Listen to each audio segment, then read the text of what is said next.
Welcome to the Fine to Fab show with Lisa Lieberman-Wang, helping women reclaim their inner peace and power, going from feeling fine to being fab, fabulous, awesome, beautiful, serving to empower you to break through the barriers that weigh you down, to live an authentic life that is healthy, happy, and free. Now, here's Lisa.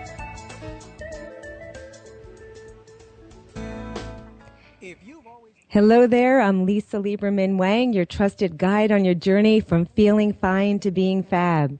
The Fine to Fab show is committed to helping women break through the barriers to live an even more authentic life that's healthy, happy, and free. And I'm happy you're here to be part of this phenomenal movement. I want to introduce an incredible guest, but before I do, I want you to remember that you can join our community by just texting the keyword Fine to Fab to 90210 and hitting send. Remember to follow me on Facebook, LinkedIn, and Twitter at Lisa Lieberman-Wang, and check out our website at finetofab.com. Know that we are doing a live show here, so if you'd like to chat with our special guest, it's going to be Lisa Lockwood. I'll introduce her in a moment. You can call in live at 561-422-4365. Make sure you mute and we'll acknowledge you when you're there, or you can Skype in at W4WN Radio. You know, looking at me now, you'd never know I had countless hospitalizations, eating disorders, depression, therapy, medical challenges, and everything else, and spent an enormous amount of money looking for the age-old question of what's wrong with me. It was really about reinventing myself, and that's what I did over 20 plus years ago. So it makes so much sense that we have the special honor to have this incredible guest with us. Her name is Lisa Lockwood. She's a reinvention expert. It just sounds phenomenal, doesn't it? She's an author of The Undercover Angel, From Beauty Squat to SWAT Team. She's a co-author of the award-winning Heart of a Military Woman, which is a compilation of stories by and for about military women, and author of Reinventing You. The 10 Best Ways to Launch Your Dream Career is also a speaker, a media personality, a collegiate educator and business consultant. She's an authority on reinvention, teaches people quickly and easily how to make successful career transformations to fulfill their personal dreams. And Lisa is a living testament of that being a possibility as you'll learn her story and what she's done. Millions of people have seen Lisa on ABC, NBC, Fox News, CNN, and CNBC. Lisa's expertise has been featured on Donnie Douche, Nancy Grace, Jane Velez Mitchell, and Steve Harvey, and over 300 radio interviews. She's been profiled in Forbes.com, More.com, Chicago Sun News, Chicago Tribune, Red Eye, and today's Chicago Women Magazine. And today she's on the Fine to Fab show. So Lisa, are you here with us? I am. Thank you, Lisa. I'm so excited to be here with you. And that was a mouthful, huh? That absolutely was. And I know it doesn't even touch the iceberg of what really is underneath and all the other phenomenal things you've done and you're going to share with us today. So it's a good start. Well, I'm excited, first of all, to be able to meet you and to know your story and how you've been helping women for over 30 years, which makes you about 35, right? Absolutely. Right out of the womb, almost. So I just welcome and I'm very, very thankful for the opportunity to speak with you and to share some of the things that I've learned over the years and my personal experiences. But one of the things that I want to tell people is, I'm not a superhero. I'm not one of those people that, you know what, yeah, she's had some accomplishments, but it's not, sharing those is not meant to be an intimidation factor or to make me unrelatable. It's just simply, you know what? I have a story. I've done some things in my life. I love to help people is the bottom line. And yes, some accolades came along the way, and everybody can have those accolades too, I believe, as long as you get on track with what your purpose is. So it's as simple as that. So, you could say TV, radio, etc. That's just part of building credibility, but I just want people to know I would be doing this even if it hadn't been recognized in any of those medias, because I get to do what I love now, as you do too. Absolutely. And making a difference is so important today. And there are so many people out there that are living in an old story of playing the victim or thinking they still are one, even when they might not be in those same situations. So Lisa, why don't we just get right to it, and let's give our listeners a little bit of an idea of where you came from, about your background, some of the challenges you had to deal with and overcome, because a reinvention expert doesn't happen unless you had to reinvent yourself. Exactly, and over and over and over again. And we all have done it. And sometimes we reinvent because we feel we have to. And sometimes we do it because we want to. So it's either cause or effect of your environment. And my reinventions, a lot of them started because I felt that I had to. I grew up as a welfare kid, 7 children in my family, a father who believed in corporal punishment. So all of us were beat almost every weekend for over a 2-year period, I remember, from when I was 9 to about 11 years old. So, disciplining the old school way with beatings and, with a electrical cord, with a stick, what have you. So that was part of my growing up. In a lot of ways, I thought that was normal with 7 kids. We were beaten. It was across the board. But then later I realized that, nobody really deserves to have their somebody else's hand laid on them for any reason. Nothing constitutes a spanking or a beating. What I have learned later on in life. So what seems to be your normal at one time, when you get better, when you get more information in your life, you realize that no, that's not acceptable behavior. But what happens a lot of times is you look at that as acceptable. So then later down the road, you start to attract things in your life that are similar to that. And I know you can relate, Lisa. Absolutely. It comes in a different form.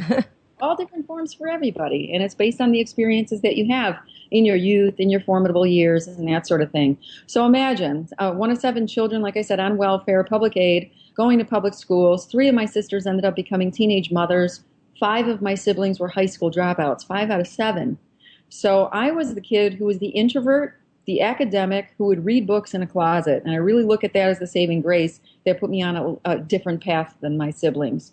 Knowing that there's a better world out there, knowing that I had potential, knowing that doing well academically was kind of my ticket to doing better and knowing better. So that's why I'm a huge, huge fan and supporter of literacy with children, especially in communities where you have impoverished areas and zones and a lot of gangs. And why is this happening? Just because they don't know better. They're taught by parents. My parents were high school dropouts. So they did the best that they could as far as education, but it wasn't that important to them. So if a kid dropped out, it was like, okay, so you should get a job now. So anyway, I did end up graduating, and I worked a full-time job in high school my last 2 years, part-time junior year, full-time my senior year, just to put myself through a Catholic education. So when it was time to graduate, I'm like, now what? My friends are going off to college. I certainly wasn't in a position where I can afford it. I was working as a waitress. And summer of high school graduation, without me knowing, my mother entered me in the Miss Illinois USA pageant. Now imagine, I'm on welfare until 18 years old, working as a waitress, have no opportunity really except for a local community college, and here I'm going to compete in a pageant. I was excited, and I thought, how am I going to pull this off? These girls are well-groomed. They've been competing in pageants forever. I couldn't afford a dress. I couldn't even afford the introductory rate to get in to compete in the hotel room. There was so much, but my mom's like, you need to do this. What if you win? It'll pay for your college. We did the best that we could. We rallied up support in the neighborhood and the local newspaper and ended up getting some local area supporters who would pay for the entrance fee, for the dress, for the swimsuit, etc. But even when I got there, I realized I was still out of my element. Who was I? I was a high school graduate working as a waitress. Is that really the formula of what it takes to become a Miss Illinois USA pageant winner? So I did the best that I could, and I ended up placing 25th out of 205 girls, just Wow. as I go. And the principle that I used was the act as if principle, acting as if I fit in the environment, pretending as if I did have the experience. I didn't even know how to walk a runway, no modeling training whatsoever. But fortunately for me, my roommate, the 3 days for the pageant experience, was the former Miss Teen Illinois. And she asked me, she goes, oh, what other pageants have you been in, Lisa? And I said, oh, this is the first. Really? So where did you learn how to walk a runway? Well, I didn't. She took me in the hallway and she started to show me how to do it. So she was a real Miss Congeniality. She ended up placing second in the pageant, first runner-up, and just a great, great girl. But what I learned from this is that I still took action in spite of knowing that I didn't have all the skills. I wasn't really equipped. I wasn't, the model person of what a pageant contestant would be because I didn't have the grooming, welfare till 18 and that sort of thing. But acting as if taught me that hey, 25 out of 205 girls with no experience, that kind of built my self-esteem in a sense. You see where I'm coming from? Absolutely. So it wasn't a choice. It wasn't a choice for me to be that passionate. My mother entered me without telling me. So was a reinvention for me in one area. But now here I was still working as a waitress and figuring out, what am I going to do to go to college? I went to community college. I was taking buses. And finally I realized, well, if I join the military will pay for a full 4-year program because they have what's called the GI Bill. There was a veterans grant. And to me, it was worth it. I mean, I had nieces and nephews at home. Our home was busting out at the seams, and I just knew that I needed to get away and to get focused. And for me, education was my ticket out of that kind of a lifestyle. So I joined the United States Air Force. Well, now the funny thing about that is that joining the Air Force, there's opportunities of you being in danger and being hurt and everything else. But obviously, from where you were to where you wanted to go, that risk wasn't as big. True, and I would blame some of that on just being naive because here I was a young girl. I didn't know much about politics. I just earned the right to vote, and I really that just wasn't my realm. So I never thought that the potential of a war and putting my life, it just wasn't even on my radar. So my mom said to me, "You did what? You joined the military? You did what? Are you kidding me? Do you know you can go to war? Do you know that you have to learn how to shoot a gun? You know you could be killed?" I had a protective Italian mom, and I said, well, Mom, we haven't been in a war in a long time. We'll be fine. So I enlisted in 1989. 1990, Desert Storm broke out. Oh, my God. So much for that. Mom is right sometimes. Oh, my God. So there I was. I was overseas. I spent 90 days in Saudi Arabia during Operation Desert Cleanup. I wasn't there for actual wartime. I was stateside, but I was overseas for that period, and it was still volatile. I was in Dhahran, Saudi Arabia. My MOS, what I did was a heavy equipment operator, so I drove tractor trailers, unloading cargo in Saudi. Even though they were our allies, it still wasn't permissible in Muslim culture for women to drive. So being on Saudi roads as a driver in a tractor trailer, I had Saudis cutting me off, even though we were their allies. So it still posed a lot of danger. And then when I did end up leaving the military, about 2 years later, they blew up the base that I lived on in peacetime. So you you just don't know. And I feel very fortunate. But why did I join the military? And I said before, we reinvent for 2 reasons: out of cause, because we want to, or effect of our environment. And joining the military was not something that I said, oh, I want to do this because I love the military and I want to become a lifer, and I just, I'm all about the cause and et cetera. It was a means to an end. But what that taught me very early on is to be accountable for everything that I did in my life. It taught me about patriotism. It taught me about having more of a respect for America. And personally accountable is the biggest thing. And if I had my wish, Lisa, I'll tell you right now, I would wish that every high school graduate would go through a 6-week boot camp, just the boot camp, just to learn about being accountable and not playing the victim card. Because everybody was an equal. Didn't matter what your status was, where you came from. With the drill instructors, training instructors, you were all equal. There was nobody was special, nobody was unique, nobody stood out for any particular reason. You all got in trouble uniformly, and that was it. So it taught me to become humble, and it taught me to be accountable and not play victim card ever again in my life. So that was a huge win for me. And going back even before you made that decision, you said it's either cause or effect. And obviously, you said it was a means to the end, and that was you're taking the education route. Seeing the direction that your siblings went versus where you went, what was going through your head as a young adult saying you wanted to be different or you didn't want to take that route because it would have been easier just to follow suit? Yeah, it would have been. And I'm often posed that exact question, Lisa, because so why was it different for you? You were raised in the same environment with the same parents. All of your siblings were together. So what was so unique? And I bring it back to education. I realized that education was going to open doors for me. I realized that my self-esteem was a little bit higher than my siblings who were struggling in school. So having some self-esteem in one area of your life and kind of hanging my hat on that, where mom was proud and mom was telling people Lisa's all A's and Lisa's honorable and Lisa's this and that, where my siblings were kind of getting the negative attention from mom, I became kind of like the child who was the revered child. So what did I want to do? I wanted that behavior to be reinforced. So I continued to do well in school and to get educated and say, I'm going to be the first person to go to college amongst my siblings. And then I made that happen. So it was that mindset coupled with having a little bit of self-esteem, even though we were ostracized in our neighborhood for being on welfare, food stamps, thrift store clothing, shopping at Aldi on the regular, that sort of thing. There was a lot of ostracizing with that. And I think the shame for me had gotten so large that it compelled me to say, I will do this at all costs. So that would be at the point of this is no return and you've had enough. Now, a lot of people get to the point where there's shame and the victim and they stay there. And you say education, but is the education the fact that mom was praising you, that you were able to do well, or was it stuff that you were putting in your head during that education that made that discerning factor? Well, imagine that you do something well as a kid. Like you think about the kids on American Idol, where you could see them with the microphone at 2, and parents are saying they always wanted to sing. They always, it was in their blood, etc. Well, I was the kid who was the fast learner.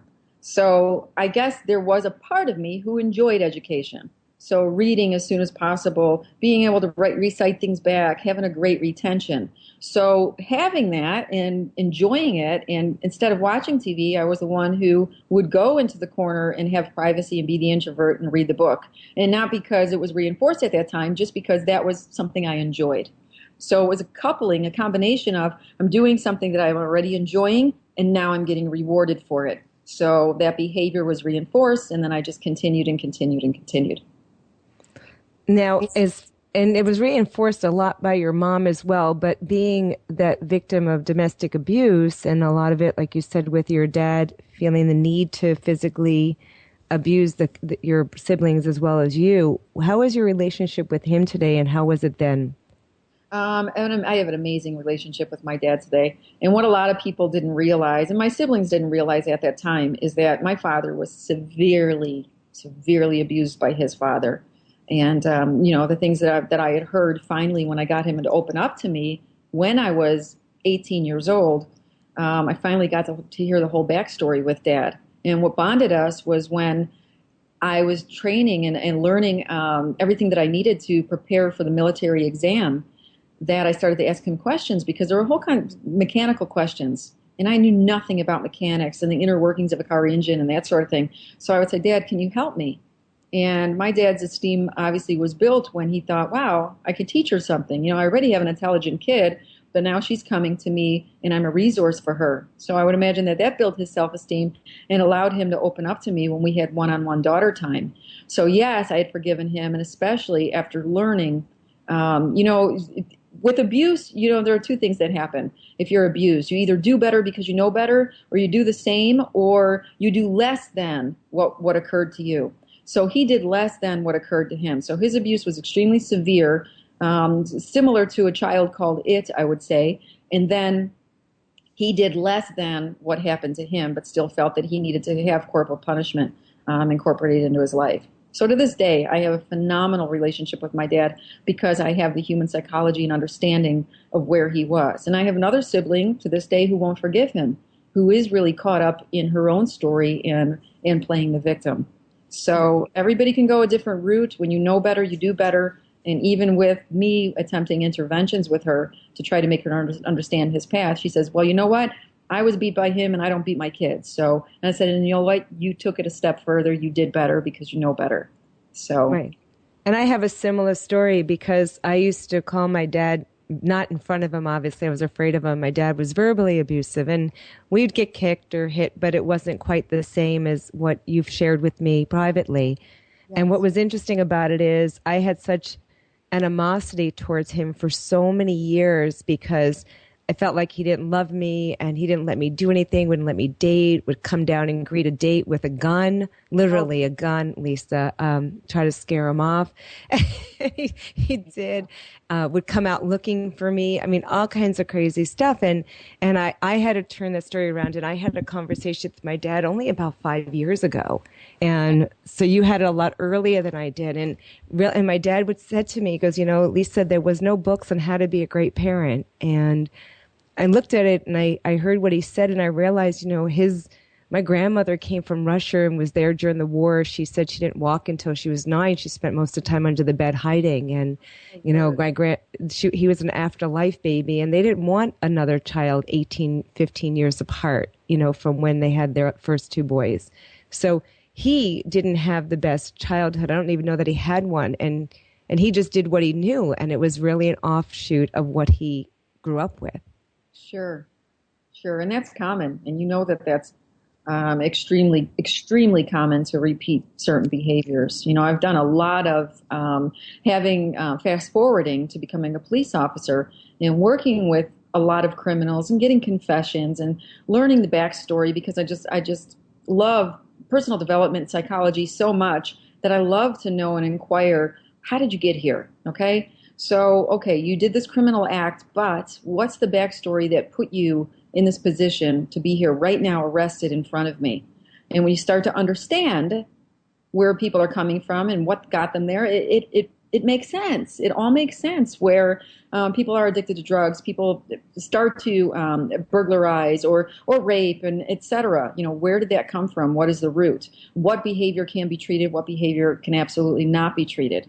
And one of the things I learned when I started working undercover to catch sex predators on the internet, posing as a 14-year-old girl, if anything I've learned is that sex predators who have a desire for children cannot be rehabilitated.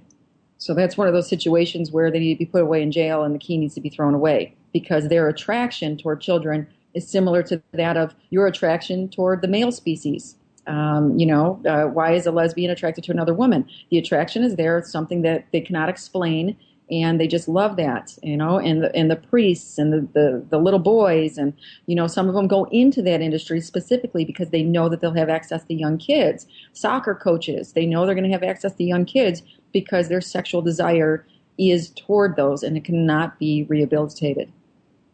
Well, that's pretty scary, Lisa. Yeah, it is. It is really scary, because now all of a sudden it's like to go on guard all the time. You don't even know what you think would be safe if it is. And like you said, if they're not put away, it becomes something that can be repeated. Yeah, which is unfortunate. And then it comes down to education. It comes down to internet safety with children. You know, there are internet safety courses where children, they need to have chat rooms blocked. They need to make sure that they're not putting explicit photos of themselves on Facebook. Parents have to be hyper vigilant on watching what their children are doing, limiting computers and phones and access to internet in bedrooms at night past 8 p.m., really making children understand the dangers that are out there and exposing them to that in order to keep them safe. Listen, I'm a regular correspondent and media personality on Nancy Grace, which talks about, you know, murders, missing children, Jane Velez Mitchell, the same thing. And over again, you keep hearing these cases and kidnappings and why is it happening, and sex predators hanging at parks, and now the new park is online. So with all of that information out there, parents just need to be completely aware and do their job to protect their children in the internet world now. You know, and Lisa, we didn't talk about the fact that you did go into the area with security and became even a member of the SWAT team and doing all the other stuff. So I know that one of the books, Undercover Angel, do you want to talk more about that and share? Because like anything else, we watch a lot of movies, we see things on TV, and I think sometimes we think it's our imagination, but it's not real. And I know you've had true experience. Yeah. So in the military, and toward the end of the military, I was engaged young. I was engaged at 18. I ended up marrying a man at 19. He was about 5 years older than I was. Fell in love with him. Now imagine there were 6 girls in my family. So we talk about the psychological factors in life. I was looking for somebody who would be that father figure, who would be that source of love for me. So I fell into the arms of a man who later turned out to be an alcoholic. Was he an alcoholic the entire time? Absolutely. Was I aware of it? No. Because at that age, that's what people are doing. You're 18, 19, 20, you're going out to clubs, you're drinking. So that's normal. So you don't look at somebody as an alcoholic because of all that partying. But later on, only did I realize that he was emotionally abusive in the beginning. He had issues with me succeeding in the military and me going to school, and he tried to repress that. Oh, you know, you only make X amount of dollars in the military, and I'm a construction foreman, and I make all this money. So he wasn't my cheerleader anymore. It was his fear of him losing me So instead of cajoling me and being the cheerleader in the support system, it was I wasn't good enough. So initially he wooed, because there's the wooing period where these kind of men will, do everything, all stops with gifts, with showering with affection, with being possessive. And you look at possessiveness as an attribute in the beginning. Your self-esteem is built that you think you're so great and put on a pedestal, but only later on do you realize that these are manipulation tools, and those tools are used against you later down the road. So imagine I'm succeeding in the Air Force. I became Airman of the Year Air Force-wide for my base, Air Force-wide, and all these great accolades and ribbons, and the list goes on. But my personal life was suffering, and nobody knew that. And I was ashamed to let people know the way he treated me behind closed doors. So after I left the military, I immediately enrolled in school, because that was the reason I went in, to get a 4-year college education. I worked private security at the same time, and I just kind of repressed my poor marriage by filling my schedule with school and with a full-time job. And the whole time just pulled more and more away from my husband at the time emotionally. He was threatening, we're going to have kids this year, et cetera. And I knew 100% that I would never have children with him, that I just wanted to have the strength to leave him and get on my own 2 feet to do that, to be able to support myself. He often said, if you leave me, I'll kill you, or I'll kill the next man in your life, or I would kill myself, all different times, depending on the situation, that he loved me so much, et cetera. And I really believe that, because in the beginning, with his emotional abuse, became these very aggressive tirades where he would destroy our home. He would throw furniture over, he would break glasses, dishes, throw tables over, never touch me. And I always looked at it as, well, he doesn't touch me, so it's okay. Until I became a 911 dispatcher, and still going to school, and he came home one evening drunk, insisted on me waking up to have dinner with him, and I was on midnight shift. And when I didn't have dinner with him, he basically poured scalding hot Chinese food on my back. So that was the first time that he did something to me physically. I didn't report it, didn't go to the police, and ended up going that work that night as a 911 dispatcher, whose job was to help people who were just in a situation that I was in, and I didn't report it. But I knew at that point, it was a point of no return. I said, well, I've got to protect my family, I need to protect myself. If he is this volatile, let me figure this out. And my means was to become a police officer. So once I become a police officer, I know that intellectually, my self-esteem will build higher, and I'll have the backing and the physical strength to do it, as well as being armed. So true to my word, I did. I became a police officer, and I filed for divorce shortly after I graduated from the police academy. It's almost as if you needed to set yourself up to protect yourself. So, and that goes to, even if we're looking at the pattern, and you're not the only one that does this, where we go to what's familiar, where you went from physical abuse from growing up to then maybe verbal abuse, and then it became physical again, and you start saying it's enough. And we all get to the point where we say it's enough. And some people have a higher threshold than others. So what happened after that? So I ended up filing for divorce, and ironically, he was devastated by all of it. But what I did initially, and I said, let's get counseling. So I did that because I knew how volatile he was, and I wanted to make him actually believe that I was going to stay if we just got counseling. So we did that for a little bit, and the counselor's taking your side, and all that kind of crazy stuff that goes with it. And ultimately, I said, I want a divorce, and I said, you know what? I want you happy. I want you to be happy, and I want you to be able to have children and have somebody that's going to treat you well, etc. So what I did is I kind of told him that he deserved it, and I just stroked his ego as much as I could, and I ended up living with him for 3 months during the divorce, cohabitating in another room while my new condo was being built, my new townhouse. So it ended up being amicable in the end, fortunately for me. And that's very fortunate, because I've been in situations with clients where they were in very abusive situations and they needed to get away. But that hold of going back, or thinking, oh, he's better now, it's going to be okay, or making it justifications like you shared. Well, at least he's not physically abusing me until that day happened, and who wants to be in that situation? Yes, exactly. So, and I would never recommend my path for anybody. The second you're abused, I would say get out and get to safety. I would never tell people to do what I did. So don't repeat that behavior, especially as a police officer. I learned as a police officer, when people threat, a lot of times they go through with it. Believe me, I've seen it. I've seen people killed in domestic violence situations, and jealousy and rage, and alcohol's involved in drugs. So it worked out okay for me, but I'm not an advocate for people taking the route I did.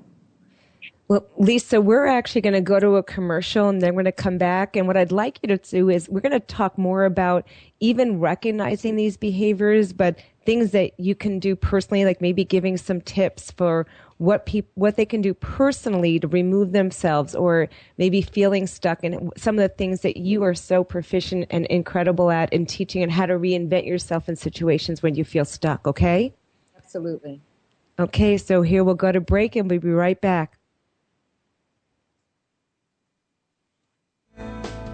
If you've always wanted someone to connect with on your path to a happy, healthy you, I've got great news. In her #1 best-selling book, Find to Fab, 7 Secrets of a Successful Woman's Journey Away from Depression, Disordered Eating, and Self-Sabotage, Lisa Lieberman-Wang shares how you can experience your breakthrough just as she did. Start living an authentic life without blame, shame, or years of therapy. Buy now at findtofab.com. Feeling tired and achy? Frustrated with allergies? Stress causing you high blood pressure? If you're ready to feel better, have more energy, maintain healthy cholesterol levels, joint flexibility and circulation, looking to reduce inflammation, support healthy glucose levels and sinus relief, plus so much more, Isotonics OPC3 is a food supplement made from a combination of bilberry, grapeseed, red wine, and pine bark extracts, and citrus extract bioflavonoids, all found to be powerful antioxidants. Oligomeric proanthocyanins, OPCs, are bioflavonoids found in fruit, vegetables, and certain tree barks that provide exceptional nutritional benefits to the human body. Studies have shown OPCs to be up to 20 times more powerful than vitamin C and 50 times more powerful than vitamin E in neutralizing free radicals. Isotonics is delivered in an isotonic solution, which means that the body has less work to do in obtaining maximum absorption, as you can drink your vitamins. No pills, binders, or fillers. Buy now at www.amillionproducts.com. Isotonics OPC3.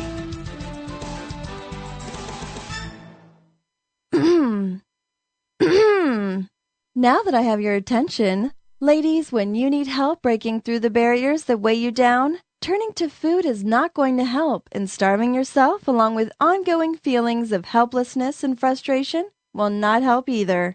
The cycle of self-sabotage, disordered eating, and stinkin' thinking has to stop, and there is no better way than with other smart, business-savvy women like you who are making the change with best-selling author, licensed master NLP practitioner, and trusted guide, Lisa Lieberman-Wang of Find2Fab.com. Lisa will help you get that breakthrough you've been waiting for. Go to Find2Fabshow.com right now for all the details of the life-changing 10-week transformational program and the special listeners promotion.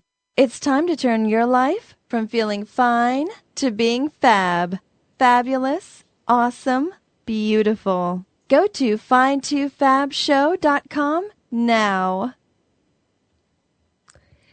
Welcome back, and I am excited to have our special guest, Lisa Lockwood, with me, and we're talking about reinventing yourself. She is a reinvention expert, as seen all over. You can find her on ABC, NBC, Fox. She's been everywhere, but right now here, and I'm excited to talk more, Lisa, about how we go about situations. We've been talking about everything from physical, domestic abuse, psychological abuse, being stuck where people won't move and stay into situations that don't serve them.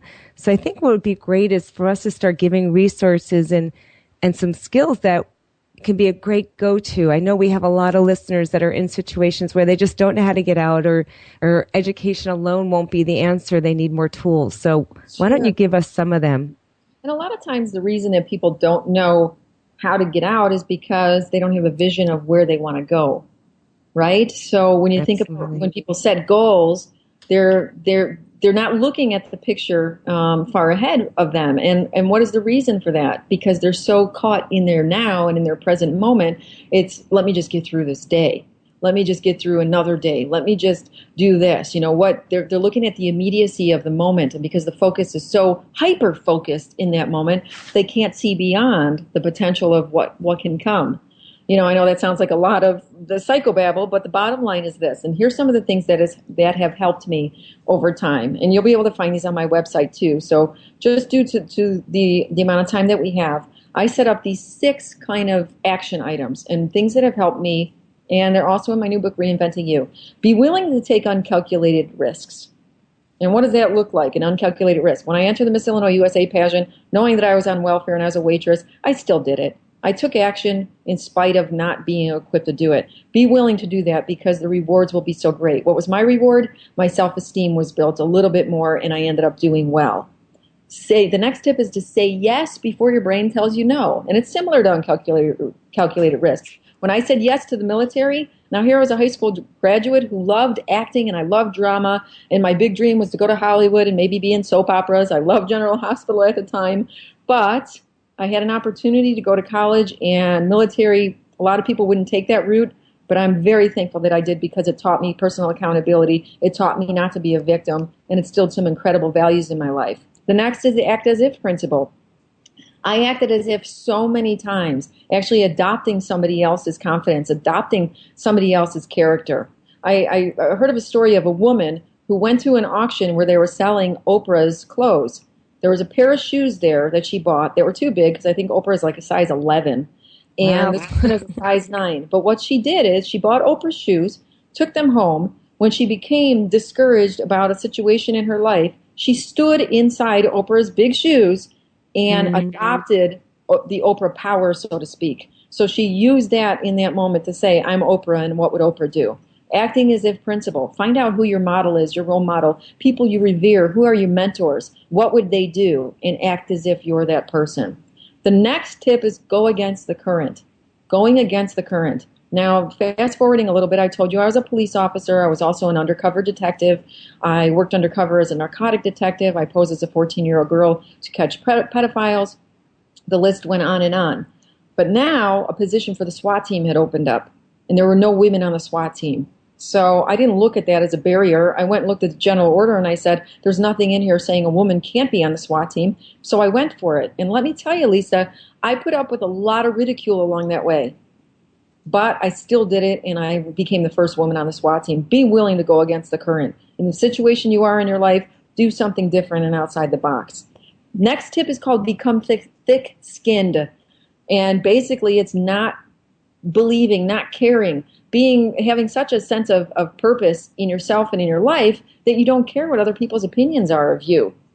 I had to deal with a lot of discrimination as a police officer in the military, the only female in my squadron. Now I'm on an elite part of the SWAT team where police officers questioned, can she do the job? Is she physically strong enough? If there's a situation, there's a shootout, is she going to have my back? All of those things. And I didn't permit any of their opinions to affect me. It's not easy, trust me. We're always looking and seeking for other people's guidance or what's their opinion or what do you think and should I do this, etc. But you have to really stand within your own self and say, your opinion does not affect me. I'm still going to go forward and do what I love. And the next and final one is to live extreme. And living extreme, what does that look like? It's different for everybody. And you know that, Lisa. Some of the experiences that you've had in your life are extreme for you because it's the first time you've ever done it. Now, I'm an adventure junkie. You know, I'm a little bit different than most people. I love, the fire walker, the fire eater, the scuba diver, the SWAT team member, the firearms expert, the marathon runner. The list goes on. I like extreme. I like adventure. I love those things. But it's different for everybody. When I work with my coaching clients, I find out what their extreme is, and I encourage them and cajole them to do something outside of their own comfort zone. I'm not telling everybody to jump out of airplanes. I'm telling you to do something that's a little bit more than you would unordinarily do for you, because your path is no less than my path or anybody else's.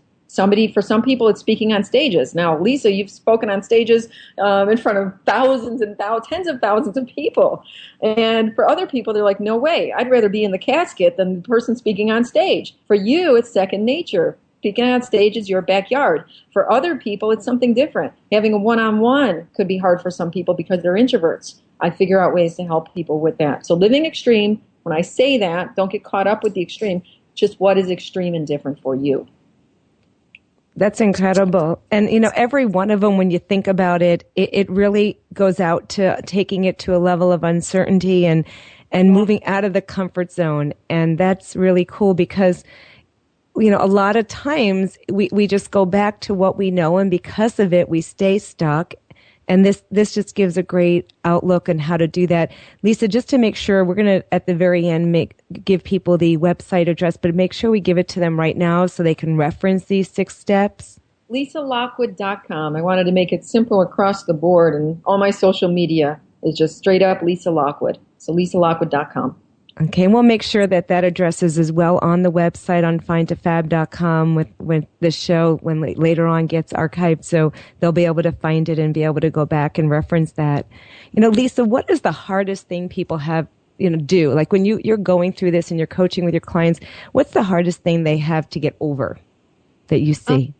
I would say a lot of times people forget some of the wins they've had in their life, or they downplay some of their successes.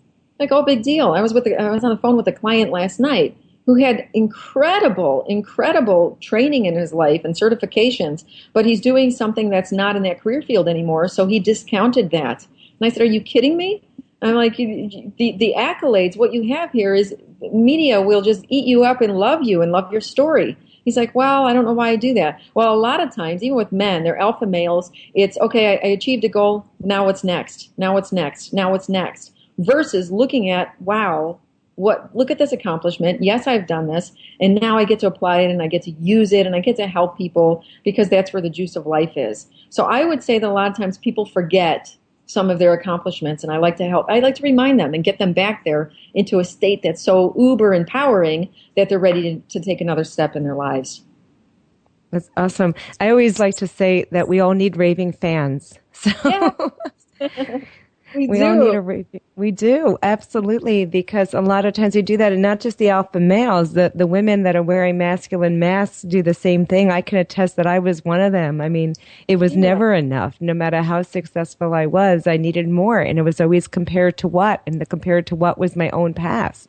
Right. So, and how often, and I know I'm not terminally unique, that how often people go through that where it's always what's next and not even to be able to celebrate what's now and to be like human beings, to be present. So. Yeah, so who are your raving fans? Where are they? Everybody listening right now. Who are the people that support you? Who are the people that believe in you?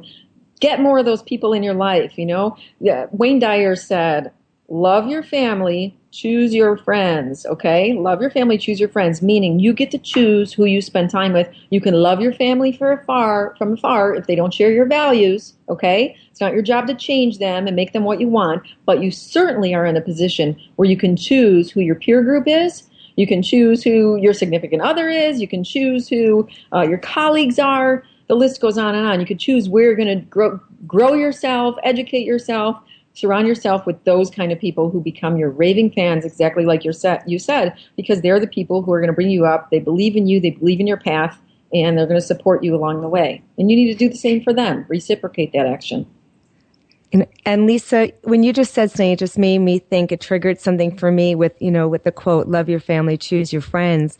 A lot of people have a hard time, and I'm generalizing, disassociating with those that aren't serving them, aren't supporting them, aren't seeing things the way they want it to be, and they want to keep them stuck.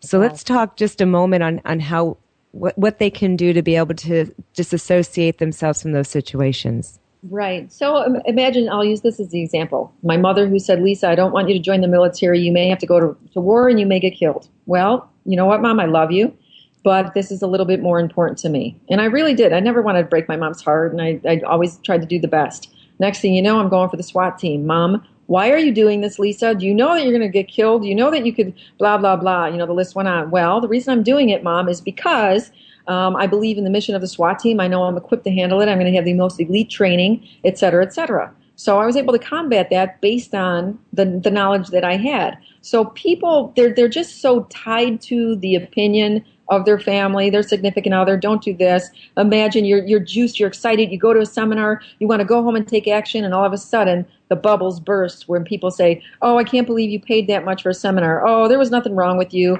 That's BS, and oh, blah, blah, blah. And they bring you back into the dirty fish tank, and it happens over and over and over again because they want to pull you back. These are the people that are not encouraging your growth. They're not the raving fans. Why? Because they love you so much, they want you to stay with them. And they know the more that you grow, you're going to pull away. So I do a method with people to slowly delete people from your life. So you say you've got this person who is the energy store, the energy drain, the person who's the energy vampire, all those things. So now what I want you to do is go find somebody that's going to be the incredible raving fan. Incorporate that person in your life, and you're going to see yourself spending less time with the energy drain, more time with that person, and then find yourself another supportive character. And as you build those supportive characters, you're pulling yourself into that environment more and more, where you see yourself depleting time spent with the people who are not your advocates and not looking out for your best interest.